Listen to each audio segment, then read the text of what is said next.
നമ്മൾ പുതിയ building permit online എങ്ങനെ ചെയ്യാമെന്നാണ് നോക്കുന്നത്.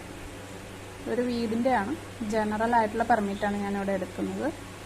അപ്പോൾ ജനറൽ പെർമിറ്റ് എടുക്കുമ്പോൾ നമുക്ക് അതിനകത്ത് എന്തൊക്കെ ഡോക്യുമെൻറ്റ്സ് ആണ് അറ്റാച്ച് ചെയ്യേണ്ടതെന്ന് അതിനകത്ത് എഴുതിയിട്ടുണ്ട്.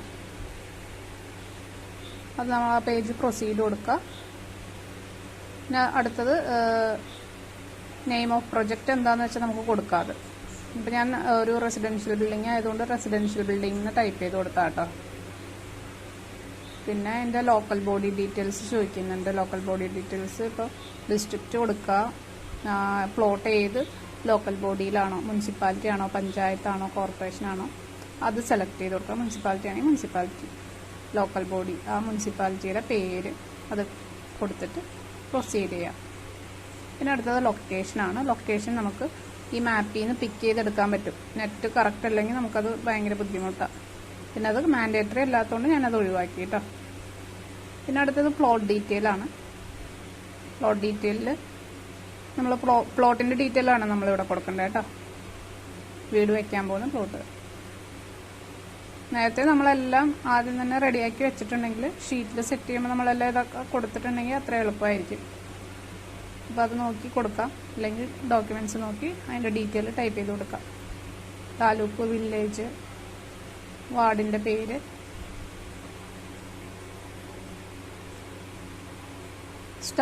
സ്റ്റാർ ഇട്ടേക്കണ മാത്രമാണ് നമുക്ക് നിർബന്ധമുള്ളൂ.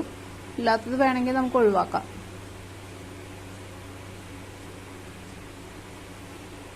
ആധാരത്തിൻ്റെ നമ്പർ ടൈപ്പ് ചെയ്യാനുണ്ട്. ആധാരത്തിൻ്റെ രജിസ്റ്റർ ചെയ്ത ഡേറ്റ്, രജിസ്ട്രേഷൻ ഓഫീസ്, അങ്ങനെയുള്ള കാര്യങ്ങളൊക്കെ നമ്മൾ ടൈപ്പ് ചെയ്ത് കൊടുക്കണം.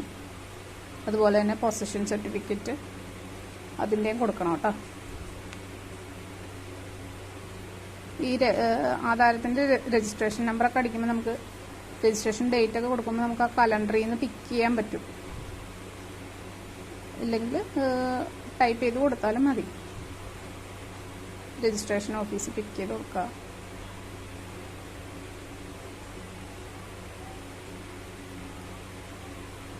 പൊസഷൻ്റെ നമ്പർ, പൊസഷൻ സർട്ടിഫിക്കറ്റിൻ്റെ നമ്പർ വേണം.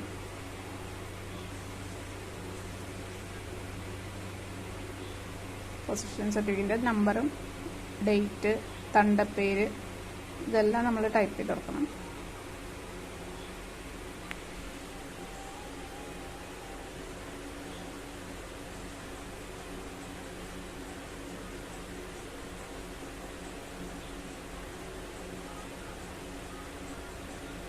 ഡേറ്റ് ആ കലണ്ടറിൽ നിന്ന് പിക്ക് ചെയ്യണമെങ്കിൽ പിക്ക് ചെയ്യാം. പിന്നെ തണ്ടപ്പേര് നമ്പർ കൊടുക്കണം. തണ്ടപ്പേര് നമ്പർ നമുക്ക് ലാൻഡ് ടാക്സിൽ നിന്നും കിട്ടും, പൊസഷനിൽ നിന്നും കിട്ടും. ടോട്ടൽ ഏരിയ, ആ പ്ലോട്ടിൻ്റെ ടോട്ടൽ ഏരിയ ആണ് ചോദിക്കുന്നത്. നമ്മൾ പ്ലോട്ടിൻ്റെ ഡീറ്റെയിൽ ആണ് ടൈപ്പ് ചെയ്തുകൊണ്ടിരിക്കുന്നത്. അപ്പോൾ പ്ലോട്ടിൻ്റെ ഏരിയ ആണ് ചോദിക്കുന്നത്. അപ്പോൾ ടോട്ടൽ ഏരിയ ആണ് അവിടെ എഴുതേണ്ടത്. പ്ലോട്ടിൻ്റെ ടോട്ടൽ ഏരിയ അതും മീറ്റർ സ്ക്വയറിലാണ് എഴുതേണ്ടത്. ടൈപ്പ് ഓഫ് ഓണർഷിപ്പ് എന്താണെന്ന് വെച്ചാൽ അത് കൊടുക്കുക. നമ്പർ ഓഫ് ഓണേഴ്സ് എനിക്ക് ഒരെണ്ണാണുള്ളത്, അതുകൊണ്ട് ഞാൻ 1 കൊടുത്തു. 2 ആണെങ്കിൽ 2 കൊടുക്കാം. എന്നിട്ട് സേവ് ചെയ്യാം. 2 or 3 ഒക്കെ ഉണ്ടാവും കേട്ടോ. അപ്പോൾ അതനുസരിച്ച് നമുക്ക് കൊടുക്കാം. പിന്നെ അടുത്തതാണ് ലാൻഡ് ഡീറ്റെയിൽസ് എന്നും പറഞ്ഞിട്ട് വരുന്നത്. നമ്മൾ നെക്സ്റ്റ് കൊടുത്ത് കഴിയുമ്പോൾ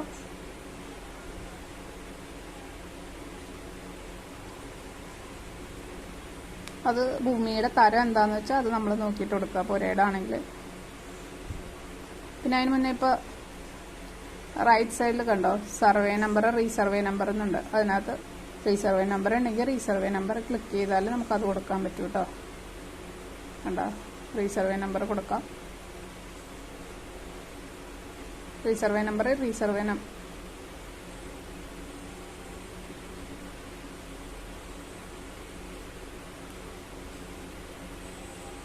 റീസർവേ നമ്പറിൽ ആദ്യം നമുക്ക് റീസർവേ നമ്പർ എഴുതിയിട്ട് സബ്ഡിവിഷൻ സെപ്പറേറ്റ് എഴുതാനുള്ള ഓപ്ഷൻ ഉണ്ട്. സബ്ഡിവിഷൻ സെപ്പറേറ്റ് എഴുതിയാലും മതി. പിന്നെ ഏരിയയും ടൈപ്പ് ചെയ്ത് കൊടുക്കുക. അതിൻ്റെ ആ സർവേ നമ്പറിൽ എത്ര ഏരിയ ഉണ്ടെന്നുള്ളതാണ്. അഡീഷണൽ സർവേ നമ്പർ ഉണ്ടെങ്കിൽ കാണിച്ചു തരാം. എൻ്റെ കണ്ട താഴെ ഒരു ആഡ് മോർ എന്നുള്ളതുണ്ട്. അവിടെ നമുക്ക് പ്ലസ് ഇത് ക്ലിക്ക് ചെയ്ത് കഴിഞ്ഞാൽ അടുത്ത റോ വരും. അപ്പോൾ നമുക്ക് കണ്ടോ, അവിടെ ക്ലിക്ക് ചെയ്ത് കഴിഞ്ഞാൽ നമുക്ക് അടുത്ത സർവേ നമ്പർ ടൈപ്പ് ചെയ്ത് സേവ് ചെയ്യാം. അഡീഷണൽ ഉണ്ടെങ്കിൽ, സർവേ നമ്പർ ഉണ്ടെങ്കിൽ. എന്നിട്ട് സേവ് ചെയ്ത് കഴിഞ്ഞാൽ 2 സർവേ നമ്പറിൽ നമുക്ക് ഡീറ്റെയിൽ ആയിട്ട് അവിടെ സേവ് ആവും. 2 or 3 സർവേ നമ്പർ ഉണ്ടെങ്കിൽ നമുക്ക് അതുപോലെ ആഡ് മോർ കൊടുത്തിട്ട് ചെയ്യാൻ പറ്റും കേട്ടോ. അഡീഷണൽ സർവേ നമ്പേഴ്സ് അടിച്ചു കൊടുക്കാൻ പറ്റും.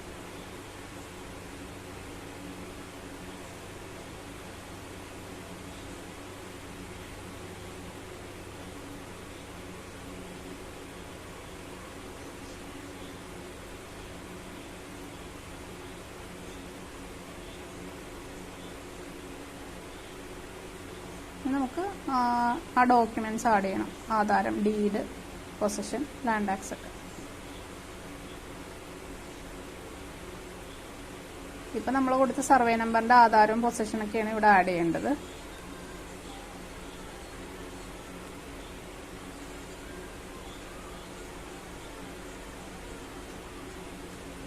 ആധാരമൊക്കെ അപ്ലോഡ് ആകാൻ ഇച്ചിരി ടൈം എടുപ്പ്.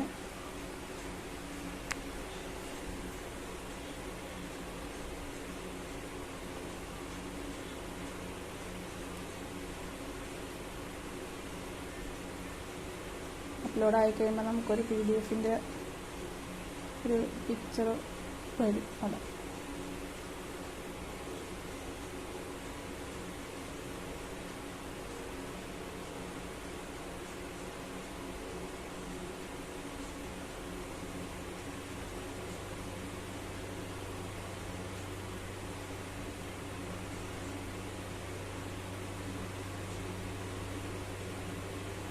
ആധാരം, പൊസഷൻ സർട്ടിഫിക്കറ്റും ലാൻഡ് ടാക്സും ഒക്കെ നമുക്കിവിടെ അപ്ലോഡ് ചെയ്ത് കൊടുക്കണം. പിന്നെ അഡീഷണൽ ഡോക്യുമെന്റ്സ് ഉണ്ടെങ്കിലും നമുക്ക് ഇവിടെ അതേഴ്സ് എന്നും പറഞ്ഞിട്ടൊരു ബട്ടൺ ഉണ്ട്, അതിൽ അപ്ലോഡ് ചെയ്യാം. അത് ക്ലിക്ക് ചെയ്ത് കഴിഞ്ഞാൽ നമുക്ക് അഡീഷണൽ ഡോക്യുമെന്റ്സ്, ഇപ്പോൾ ലാൻഡ് കൺവേർഷൻ ഉണ്ടെങ്കിൽ അതിൻ്റെ ഡോക്യുമെന്റ്സ്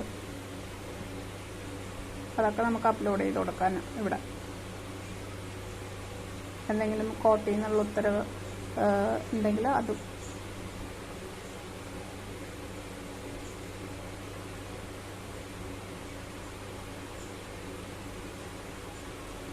അവിടെ ക്ലിക്ക് ചെയ്താൽ മതി. അപ്പം ഇതുപോലെ വരും. നമുക്ക് ഏതാണ് വേണ്ടതെന്ന് വെച്ചാൽ ആ ഡോക്യുമെന്റ്സ് അപ്ലോഡ് ചെയ്ത് കൊടുക്കാം.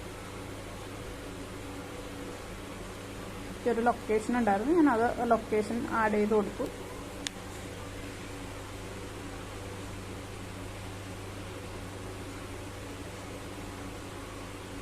സേവ് ചെയ്ത് കഴിഞ്ഞിട്ടുണ്ടെങ്കിൽ നെക്സ്റ്റ് കൊടുക്കാം. ഡോക്യുമെന്റ്സ് വേറെ നമുക്കുണ്ടെങ്കിൽ അത് ആഡ് ചെയ്ത് കൊടുക്കാം.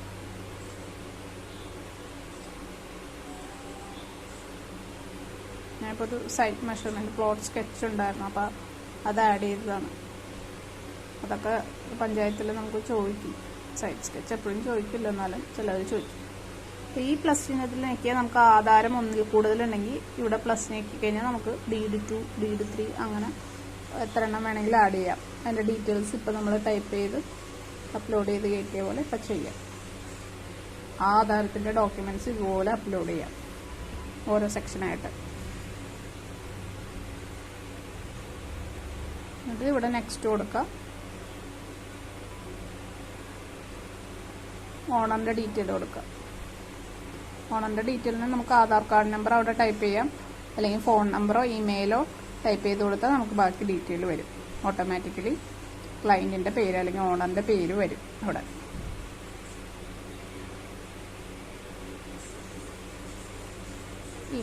ഇനിയിപ്പോൾ നമ്മൾ ഓണറിൻ്റെ പേരിൻ്റെ ഡീറ്റെയിൽ, ഓണറിൻ്റെ ഡീറ്റെയിലാണ് കൊടുക്കേണ്ടത്. അഡ്രസ് ഡീറ്റെയിൽ, ഓണറിൻ്റെ അഡ്രസ്സിലെ വീട് ഏത് ലോക്കൽ ബോഡിയിലാണ്, ഏത് ഡിസ്ട്രിക്റ്റിലാണ്, അങ്ങനെയുള്ള ഡീറ്റെയിലാണ്, അഡ്രസ്സിനെ പറ്റിയുള്ള ഡീറ്റെയിലാണ് കൊടുക്കേണ്ടത്.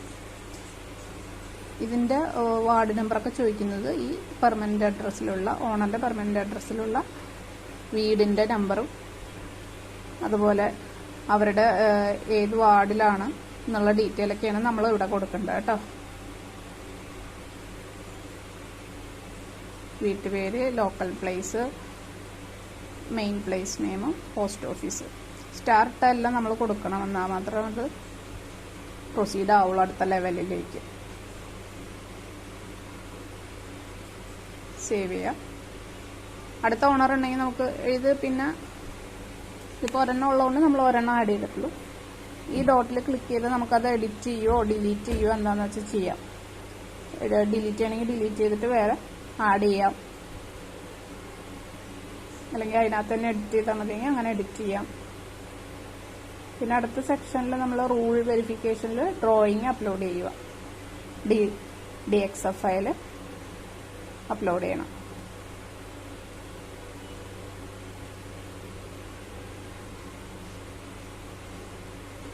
ഞാൻ DXF ആക്കിയിട്ടുണ്ടായിരുന്നില്ല, അത് DXF ആക്കിയിട്ട് അപ്ലോഡ് ചെയ്യാം.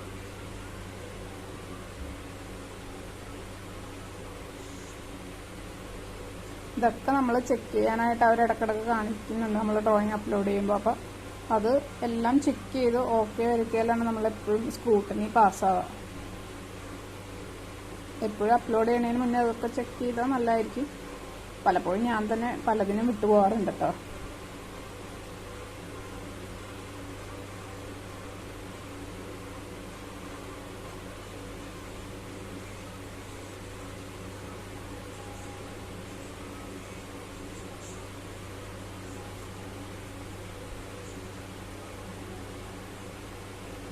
ഫയൽ അക്സെപ്റ്റ് ആയിട്ടുണ്ട്.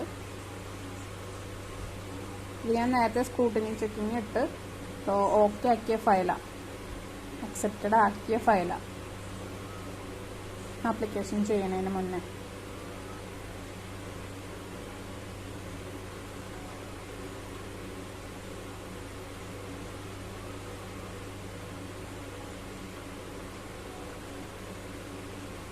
ഇതിനകത്ത് നമുക്ക് സ്ക്രൂട്ടിനി റിപ്പോർട്ടും PDF ഡ്രോയിങ് ഒക്കെ ആയിട്ട് കാണും. നമ്മളെപ്പോഴും അപ്ലോഡ് ചെയ്ത് കഴിഞ്ഞാൽ എല്ലാ ഷീറ്റും കൃത്യമായിട്ട് സൂം ചെയ്ത് നോക്കണം. എല്ലാ ഷീറ്റും വന്നിട്ടുണ്ടോ എന്നുള്ളത് നോക്കണം. അത് ക്ലിയർ ആയിട്ട് വന്നിട്ടുണ്ടോ എന്ന് നോക്കണം. ചിലപ്പോൾ നമ്മൾ ഡ്രോയിങ് അക്സെപ്റ്റഡ് ആയെന്നും പറഞ്ഞ് സബ്മിറ്റ് ചെയ്തിട്ടുണ്ടെങ്കിൽ നമ്മുടെ ഡ്രോയിങ് ഷീറ്റ് ചെക്ക് ചെയ്തിട്ടില്ലെങ്കിൽ ഇതുപോലെ എൻ്റെ ഷീറ്റിൽ ഇപ്പം മിസ്സിങ് ഉണ്ട് പലതും.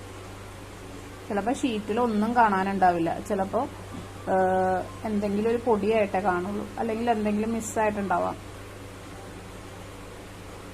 അത് നമ്മൾ ഡ്രോയിങ്ങിൽ ചിലപ്പോൾ നമ്മൾ എന്തെങ്കിലും കോപ്പി ചെയ്തൊക്കെ വെക്കുമ്പോൾ ആ ലെയർ അങ്ങോട്ടും ഇങ്ങോട്ടും മാറണതാണ്. അപ്പോൾ ലെയർ ഒരു ഷീറ്റിലെ ലെയർ വേറൊരു ഷീറ്റിലേക്ക് വന്നിട്ടുണ്ടെങ്കിൽ അത് നമുക്ക് ഇപ്പോൾ സൈറ്റ് പ്ലാനിൽ ആവശ്യമുള്ള ലെയർ ആണെങ്കിൽ വേറെ ഏതെങ്കിലും സർവീസ് പ്ലാനിൽ നിന്ന് കോപ്പി എടുത്ത് നമ്മൾ സൈറ്റ് പ്ലാനിൽ വെച്ചിട്ടുണ്ടെങ്കിൽ നമ്മൾ നോക്കുമ്പോൾ ഓട്ടോക്യാഡ് ഡ്രോയിങ്ങിൽ നോക്കുമ്പോൾ കാണും, പക്ഷേ ഇതിൽ PDF വരുമ്പോൾ കാണൂല. അപ്പോൾ അതിൻ്റെ ലെയർ എല്ലാം കൃത്യമായി കൊടുത്തിട്ടുണ്ടെങ്കിൽ അത് PDFിൽ വരുള്ളൂ.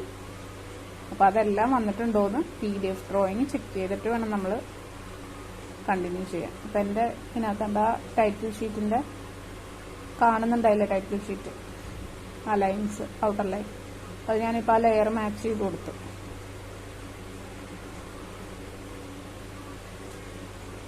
ഒന്നുകൂടി അപ്ലോഡ് ചെയ്ത് നോക്കാം അത് കാണുന്നുണ്ടോയെന്ന്. എനിക്ക് ഒരുപാട് ഞാൻ വിട്ടുപോകാറുണ്ട്. നമ്മൾ ധൃതിക്ക് സ്ക്രൂട്ടിനി പാസ്സാക്കി എടുക്കാൻ നോക്കിക്കൊണ്ടിരിക്കുമ്പോൾ പല സാധനങ്ങളും മിസ്സാവും. ഇതുപോലെ ലെയർ അങ്ങോട്ടും ഇങ്ങോട്ടും മാറിപ്പോവാറുണ്ട്. എപ്പോഴും സ്ക്രൂട്ടിനി പാസ്സാക്കാനുള്ള ആ ഒരു ധൃതിക്കാണ് അങ്ങനെ പലതും പറ്റണത്. അവരോരോ എറർ പറയുമ്പോഴും നമ്മൾ ആ എറർ മാറ്റാനുള്ള തിരക്കിലായിരിക്കും.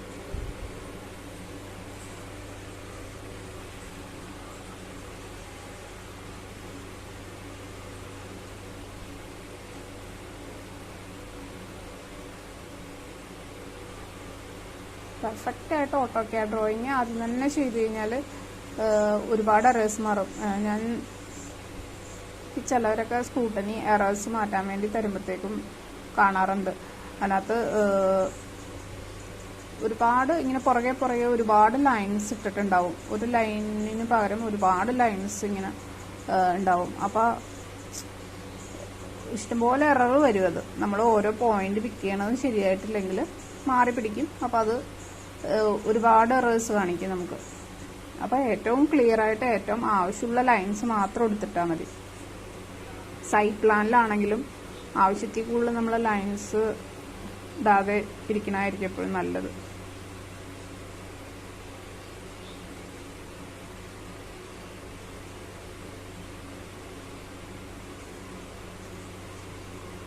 ഇത് അക്സെപ്റ്റഡ് ആയിട്ടുണ്ട്. ഒന്നും കൂടി നോക്കാട്ടോ.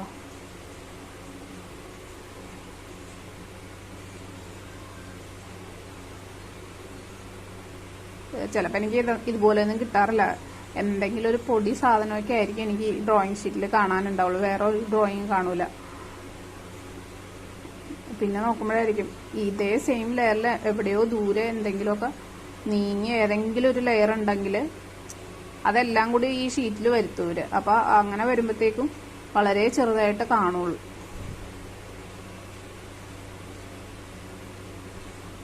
നമ്മളെ ഏരിയ എപ്പോഴും ഈ ഷീറ്റിൽ വന്നിട്ട് കാൽക്കുലേറ്റ് ചെയ്ത് ഷീറ്റിൽ എഴുതണമായിരിക്കും കേട്ടോ നല്ലത് സ്ക്രൂട്ടനി ചെക്കിങ്ങിൽ വരുമ്പോൾ. നമ്മൾ ഡ്രോയിങ് ഷീറ്റിൽ ടൈപ്പ് ചെയ്ത് വെക്കുമല്ലോ, ഏരിയ കാൽക്കുലേഷൻ എഴുതുമല്ലോ. അപ്പോൾ അതെപ്പോഴും നമ്മൾ സ്ക്രൂട്ടനി ചെക്കിങ് കഴിഞ്ഞ് എല്ലാം ഓക്കെ ആയി കഴിഞ്ഞ് സ്ക്രൂട്ടനി ചെക്കിങ് കഴിയുമ്പോൾ നമുക്ക് അതിനകത്ത് അവർ ഏരിയ എഴുതി കാണിക്കുമല്ലോ. ആ ഏരിയ എടുത്ത് നമ്മുടെ ഷീറ്റിലേക്ക് ആഡ് ചെയ്യണമായിരിക്കും നല്ലത്. അല്ലെങ്കിൽ ചെറിയ ചെറിയ കുഞ്ഞു കുഞ്ഞു ഏരിയ വ്യത്യാസങ്ങൾ വരും. കവറേജിൽ കുഞ്ഞു കുഞ്ഞു വരുള്ളൂ. ചിലപ്പോൾ നമ്മൾ പിക്ക് ചെയ്യണ അനുസരിച്ച് ഡ്രോയിങ് കറക്റ്റ് അല്ല എന്നുണ്ടെങ്കിൽ കുഞ്ഞു കുഞ്ഞു വ്യത്യാസങ്ങൾ വരും. അപ്പോൾ ആ വ്യത്യാസം നമ്മുടെ ഡ്രോയിങ് ഷീറ്റിലും നമ്മുടെ ഓൺലൈനിലും വ്യത്യാസം ആവാതിരിക്കാൻ വേണ്ടിയിട്ട് നമ്മൾ സ്ക്രൂട്ടനി ആദ്യം ചെയ്ത് കഴിഞ്ഞിട്ട് അതിൽ നിന്ന് നോക്കി ഏരിയ എഴുതുന്നതായിരിക്കും എപ്പോഴും നല്ലത്. അല്ലെങ്കിൽ ഇപ്പോൾ ഓണറിന് അത് ബാങ്കിൽ എന്തെങ്കിലും സബ്മിറ്റ് ചെയ്യണം, എന്തെങ്കിലും ആവശ്യത്തിന് എടുക്കുമ്പോൾ രണ്ട് ഡോക്യുമെൻ്റ് ആയിട്ട് വരുമ്പോൾ അവർക്കത് ബുദ്ധിമുട്ടാവും. അപ്പം ഞാനെപ്പോഴും ഇങ്ങനെയാണ് ചെയ്യുന്നത്, വ്യത്യാസം ഇല്ലാതിരിക്കാൻ വേണ്ടിയിട്ട്. കാരണം കുറേ എണ്ണം ചെയ്ത് എനിക്ക് വന്ന മിസ്റ്റേക്കുകൾ പരമാവധി ഒഴിവാക്കാൻ നോക്കുമ്പോൾ അങ്ങനെ പറയുന്ന കേട്ടോ. എനിക്ക് ആദ്യം തുടങ്ങുമ്പോൾ പല മിസ്റ്റേക്കുകളും വന്നിട്ടുണ്ട്. അങ്ങനെ ഞാൻ ഓരോന്നും മാറ്റി മാറ്റി എടുക്കാൻ വേണ്ടി ഓരോന്നും ചെയ്ത് പഠിച്ച കാര്യങ്ങളാണ്.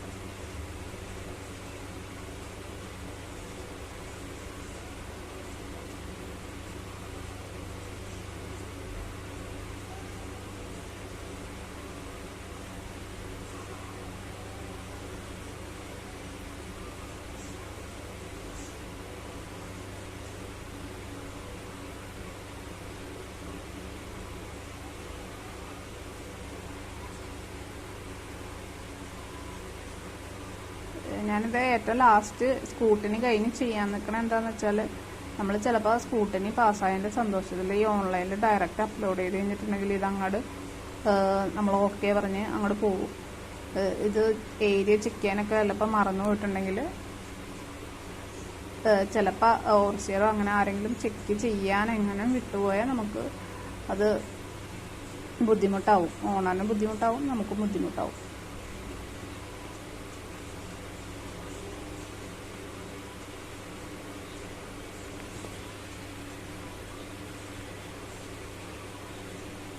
പിന്നെ അതിൻ്റെ അകത്ത് നമ്മൾ അപ്ലോഡ് ചെയ്ത് കഴിഞ്ഞാൽ നമുക്ക് സറൗണ്ടിങ്സിൻ്റെ എന്തൊക്കെയാണ് വീടിൻ്റെ ഓരോ സൈഡിലും എന്നുള്ള ആ ഡീറ്റെയിൽ കൊടുക്കുക. അത് നമ്മൾ സങ്കേതത്തിൽ കൊടുക്കുന്ന പോലെ തന്നെയാണ്.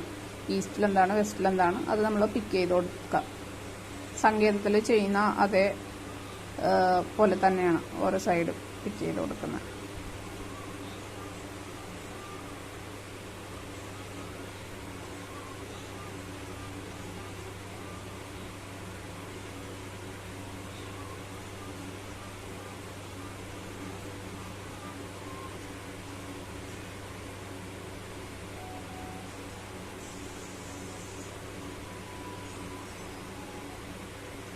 പലതും എപ്പോഴും നമ്മൾ വിചാരിക്കുന്ന സാധനം തന്നെ അതിനകത്ത് ഉണ്ടാവണം എന്നില്ല കേട്ടോ. അപ്പം അതിനനുസരിച്ച് നമ്മൾ നോക്കി കൊടുക്കുക. പിന്നെ ഓതറൈസ്ഡ് നിയറസ്റ്റ് ബിൽഡിംഗ് നമ്പർ, പ്ലോട്ടിൻ്റെ നിയറസ്റ്റ് ബിൽഡിംഗ് നമ്പറാണ് നമ്മൾ കൊടുക്കേണ്ടത്.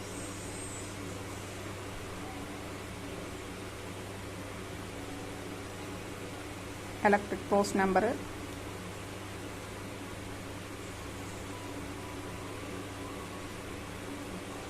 അത് ടൈപ്പ് ചെയ്ത് കൊടുക്കുക. അബട്ടിംഗ് റോഡ് ഏതാണെന്ന് വെച്ചാൽ അത് കൊടുക്കണം. എസ്റ്റിമേറ്റഡ് കോസ്റ്റ് കൊടുക്കാം.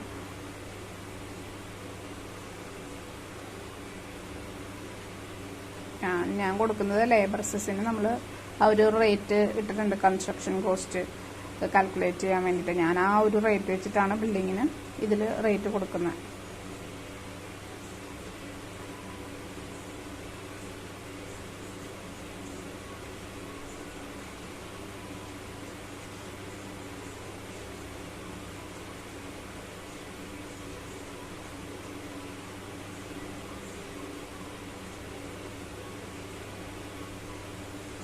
സേവ് ചെയ്യാം.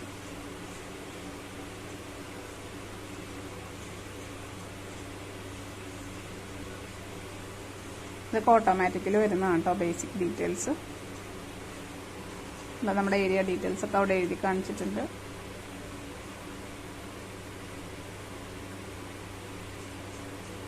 ഓരോ ഡ്രോയിങ്സും നമ്മളൊന്നുകൂടി വന്നേക്കുന്നതാണ്.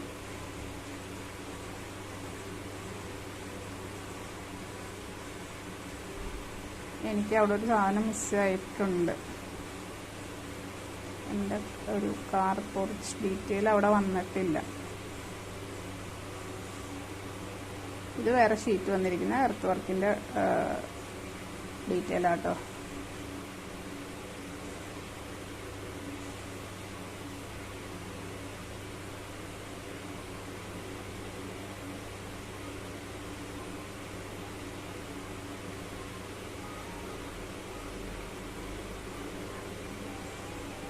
ഈ കാർ പോർച്ച് ഡീറ്റെയിൽ ഇവിടെ ഷീറ്റിൽ കാണുന്നുണ്ട്. പക്ഷെ എനിക്ക് അവിടെ കാണാൻ പറ്റിയില്ല.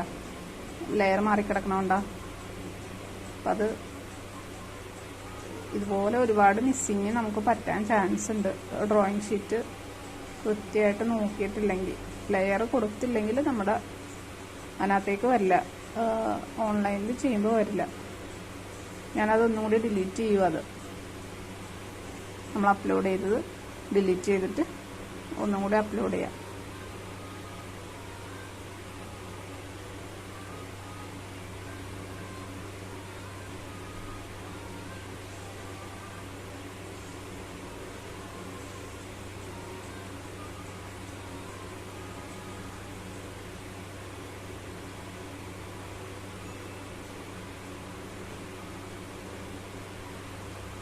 എക്സെപ്റ്റ് ആയിട്ടുണ്ട്. ജസ്റ്റ് ഒന്ന് ഓടിച്ചൊന്നും കൂടി ചെക്ക് ചെയ്യാം കേട്ടോ. ആ കാർ പോർച്ച് വന്നിട്ടുണ്ടോ നോക്കാം നമുക്ക്. നമ്മുടെ കാർ പോർച്ച് ഡീറ്റെയിൽ വന്നു. അതുപോലെ നമുക്ക് പല സാധനങ്ങളും മിസ്സായി പോകും. ലെയർ കൊടുക്കേണ്ട ലെയർ എല്ലാം കൊടുത്തേക്കണം, ഇല്ലെങ്കിൽ മിസ്സാവും. സ്കൂട്ടനി റിപ്പോർട്ട് ചെക്ക് ചെയ്യുക, ഡിക്ലറേഷൻ കൊടുക്കുക. എല്ലാവർക്കും എന്താ കാണിക്കുന്നത്?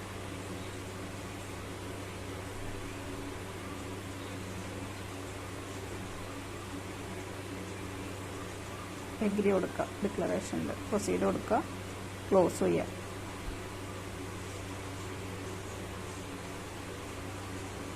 ഡീറ്റെയിൽ നമ്മൾ ആ ഡ്രോയിങ് ഡിലീറ്റ് ചെയ്യുമ്പോൾ ഈ ഡീറ്റെയിൽ നമ്മളൊന്നുകൂടെ കൊടുക്കേണ്ടി വരും കേട്ടോ. അത് പോയിട്ടുണ്ടാവും.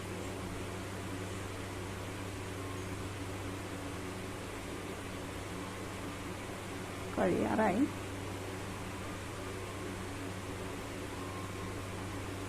ഇതിങ്ങനെ ഞാൻ എൻ്റെ എററും കൂടി ഞാൻ കാണിച്ചു തന്നത് എനിക്ക് പലപ്പോഴും മിസ്സായി പോയിട്ടുള്ള കാര്യങ്ങളാണിത്. ഇതിനകത്ത് ഞാനിത് മിസ്സായി പോയതാ. ഇപ്പം നോക്കുമ്പോൾ മാത്രമാണ് ഞാൻ കാണുന്നത്. അപ്പം എത്ര എക്സ്പേർട്ട് എന്ന് പറഞ്ഞിട്ട് കാര്യം, എക്സ്പേർട്ടെന്നേ ഇല്ല ഇതിൽ. അത്ര ശ്രദ്ധിച്ച് ചെയ്യണം. വിട്ടു പോവാം. ഒരു ലെയർ പോയി കഴിഞ്ഞാൽ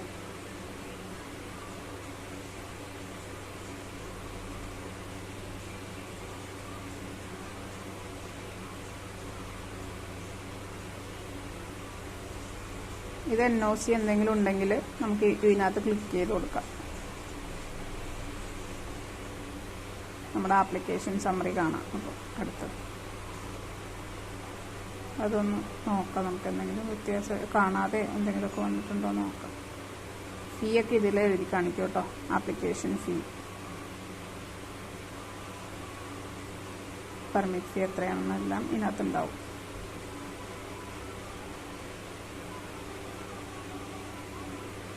ജനറൽ ആപ്ലിക്കേഷൻ ഫീ, അവസാനം പെർമിറ്റ് ഫീ ഉണ്ട്. പ്രൊസീഡ് കൊടുക്കുക, അത് എഗ്രി കൊടുക്കുക. എൻ്റെ ഭാഗത്തു നിന്നുള്ള ഞാൻ എഗ്രി കൊടുത്തു, പ്രൊസീഡ് കൊടുത്തു. ഞാൻ എൻ്റെ OTP അടിച്ചു കൊടുക്കാം.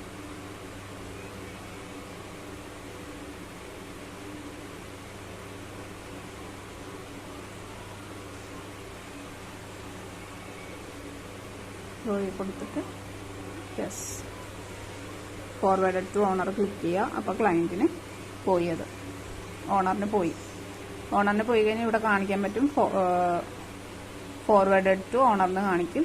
ഇനി ഓണർ അവിടെ നിന്ന് അത് ഇതുപോലെ കാണാൻ പറ്റും ഓരോ പോയിന്റ്സും. അവരത് വാലിഡേറ്റ് ചെയ്ത് തിരിച്ച് പ്രൊസീഡ് ചെയ്ത് കഴിയുമ്പോൾ നമ്മുടെ കയ്യിൽ വരും. അപ്പോൾ നമുക്കത് സബ്മിറ്റ് ചെയ്യാൻ പറ്റും.